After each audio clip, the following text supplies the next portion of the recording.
telling his mom, I'm missing you.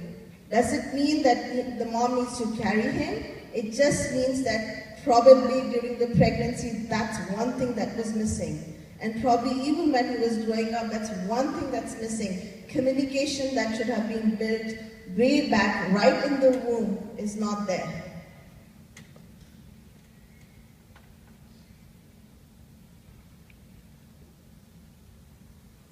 We also learn from visuals. If you see right now, I'm bringing in a lot of visual for you, which means I see and associate what I see with what is in front of me. So this is how we teach children. Red, let me show the red color. Blue, that's a blue color. So we almost like constantly showing them, giving them an audio, making them feel of what it could be.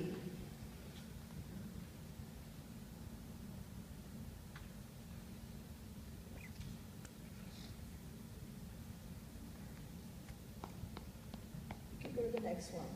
Just move next one. We also learn from smell. I'm talking about all our senses. Have you ever eaten food without smelling it? Have you ever gone to a garbage and eaten it? How many of you go next to the garbage and eat it? And how many of you can smell cakes and say, ooh, mom's made that cake. I want to eat it.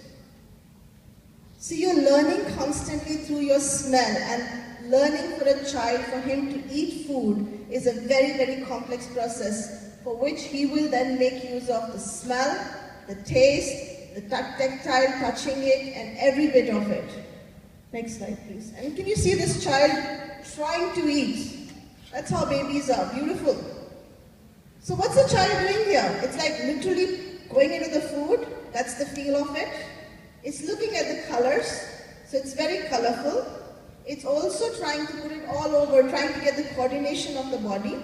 It's also trying to see what it's looking at, and the baby will not put it in the mouth if the thing does not smell good.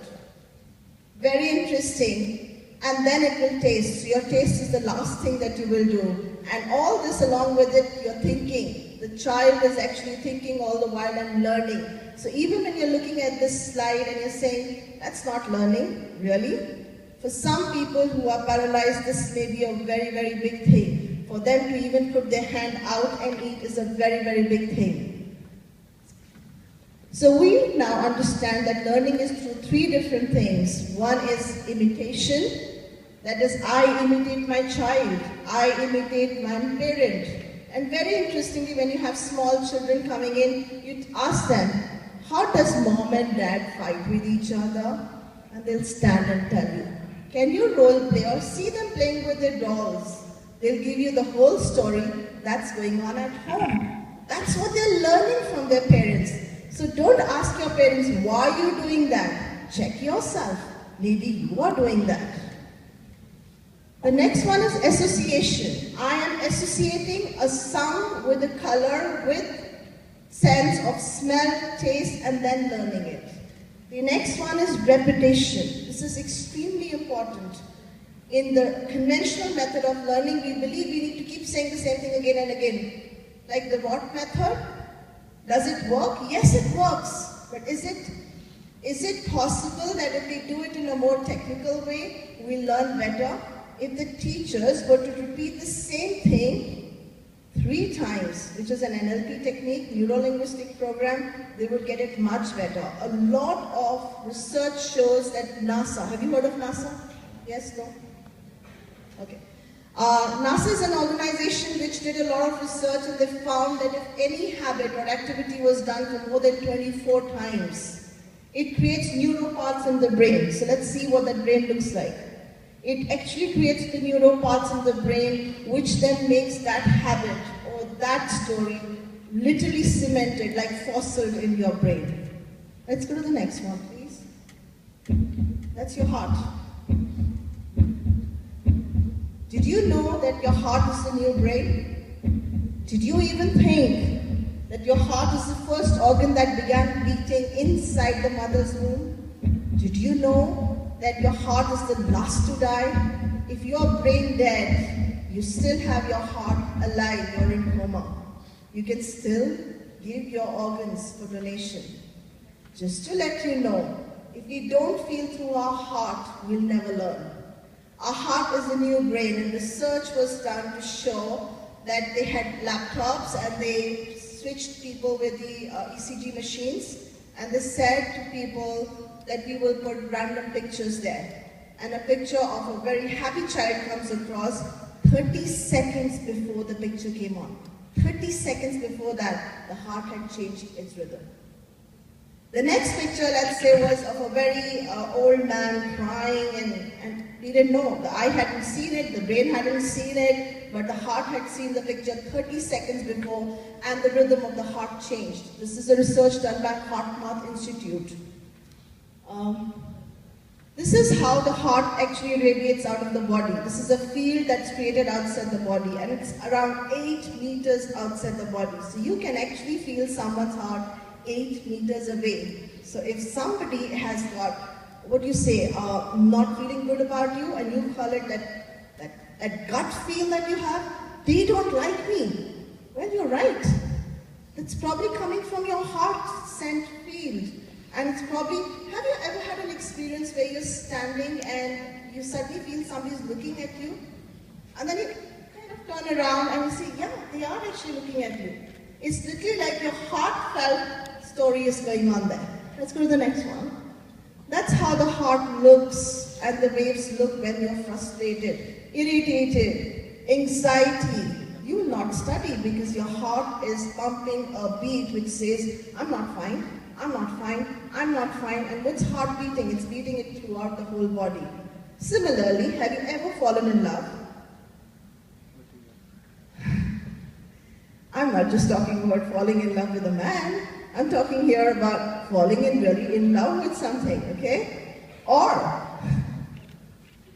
And the beat that the heart goes with it is really smooth and slow. Have you ever seen a child smiling and you smiling along with that child? And just seeing how your heart goes with it. And if we could bring that into the classrooms, do you know how much of study that can happen? How much of learning that can happen? Next one.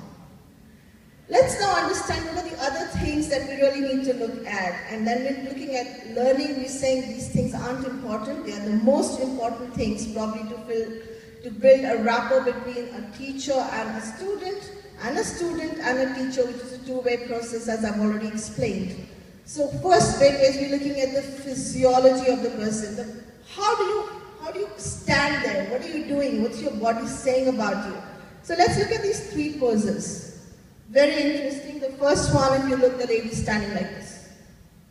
I'm sure if your teacher came into the class like this, you'll have probably a very different view of her. Yeah, that's it. And if somebody was coming confident and telling you that's how it is, you'll have a very different opinion about that. Similarly, if the lady, like the third picture, was standing, you'll have a very different judgment, which means we're judging people even before they deliver. And how are we judging them? From how they're standing, from how they're actually being there, or how they're walking right inside? Can that change the way you're going to look at them and then associate the subject with them? Because all the associations are going to come in. Let's look at the next slide. What is this gentleman doing? He's putting his hands up like this. Imagine your teacher doing this to you. What does it mean? Hey, good job. But what about somebody from a different culture and looks at this and doesn't understand it? You understand this because there's an association of thumbs up mean, yeah. But what about somebody else looks at that picture and looks at his teeth and it's all going like this, which means maybe he's angry. We don't know what gesture of ours is going to get misinterpreted and looked at in a very different way. So gestures become extremely important in education. These are facial expressions. You can't be teaching with, with that expression. Imagine your teacher coming in, walking in actually sloopy, and you walking in with your teacher like this, and then you looking at your teacher like this, and you're expecting your teacher to react back well with you. It goes 2 ways. So it's very important that we have a right facial expression for the story, for our learning. Breathing is equally important. A lot of yoga, a lot of exercises today bring in yoga, pranayam, meditation. We talk about breathing. Why breathing is important? Do you know we don't even breathe properly? Do you know if I ask you right now, could you breathe? You didn't even know you were breathing 2 minutes back. Do you know how many of us are actually walking around dead, literally? So what are we talking about here? All these aspects are extremely important in forming a rapport with the children who we're trying to teach. And those children, they're trying to teach us back. Let's go to the next one. This is what happens, again, bringing back, if I breathe well, then my heartbeat is going to be like the appreciation. But if I don't breathe well, it's going to be that of the frustration. Again, this hinders our learning. Tonality. Tonality is so important. Parents, beautiful parents, you're the first person who teaches the child. And often when children come to my class and say, they have a problem, I don't have to look at them, I have to look at the parent. The child never had a problem.